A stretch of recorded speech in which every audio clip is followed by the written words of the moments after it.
कृष्णा हरे कृष्णा कृष्णा कृष्णा हरे हरे हरे रामा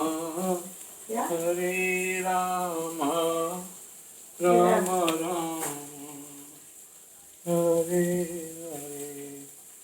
गोविंद बोलो हरि गोपाल बोलो राधा रमण हरि गोविंद। श्लोक 39 का दूसरे अध्याय के श्लोक 39 का अर्थ आज हम कंटिन्यू करेंगे। इस सांख्य का नास्तिक कपिल के सांख्य दर्शन से कोई सरोकार नहीं है। इस नास्तिक कपिल के सांख्य दर्शन से बहुत पहले भगवान कृष्ण के अवतार भगवान कपिल ने अपनी माता देवहूति के समक्ष श्रीमद् भागवत में वास्तविक सांख्य दर्शन पर प्रवचन किया था। उन्होंने स्पष्ट बताया है कि पुरुष या परमेश्वर क्रियाशील हैं और प्रकृति पर दृष्टिपात करके सृष्टि का उत्पत्ति करते हैं। इसको वेदों ने तथा गीता ने स्वीकार किया है। वेदों में वर्णन मिलता है कि भगवान ने प्रकृति पर दृष्टिपात किया और उसमें आणविक जीवात्माएं प्रविष्ट कर दी। ये सारे जीव भौतिक जगत में इंद्रिय तृप्ति के लिए कर्म करते रहते हैं और माया के वशीभूत होकर अपने को भोक्ता मानते रहते हैं और इस मानसिकता के चरम सीमा भगवान के साथ सायुज्य प्राप्त करना है। ये माया अथवा इंद्रिय तृप्ति जन्य मोह का अंतिम पाठ है और अनेक जन्मों तक इस तरह इंद्रिय तृप्ति करते हुए कोई महात्मा भगवान कृष्ण यानी वसुदेव की शरण में जाता है, जिससे परम सत्य की खोज पूरी होती है। अर्जुन ने कृष्ण की शरण ग्रहण करके पहले ही उन्हें गुरु रूप में स्वीकार कर लिया। शिष्यो ते अहम शाधि माम त्वाम प्रपन्नम।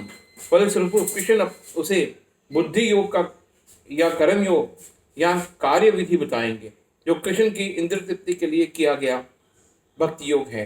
वे बुद्धि योग अध्याय 10 के 10वें श्लोक में वर्णित है, जिसमें इसे उन भगवान के साथ प्रत्यक्ष संपर्क बताया गया है जो सबके हृदय में परमात्मा रूप में विद्यमान है, किंतु ऐसा संपर्क भक्ति के बिना संभव नहीं है। अतः जो भगवान की भक्ति या दिव्य प्रेमा भक्ति में या कृष्ण भाव में स्थित होता है, वही भगवान का विशिष्ट कृपा से बुद्धि योग की इस अवस्था प्राप्त कर पाता है। अतः भगवान कहते हैं कि जो लोग दिव्य प्रेमवश भक्ति में निरंतर लगे रहते हैं, उन्हें वे भक्ति का विशुद्ध ज्ञान प्रदान करते हैं।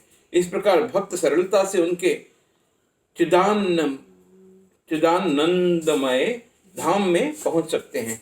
इस प्रकार इस श्लोक में वर्णित बुद्धि योग भगवान कृष्ण की भक्ति और यहाँ पर उल्लिखित सांख्य योग का नास्तिक कपिल द्वारा प्रतिपादित अनीश्वरवादी सांख्य योग से कुछ भी संबंध नहीं है। अतः किसी को यह भ्रम नहीं होना चाहिए कि यहाँ पर उल्लिखित सांख्य योग का अनीश्वरवादी सांख्य से किसी प्रकार का संबंध है।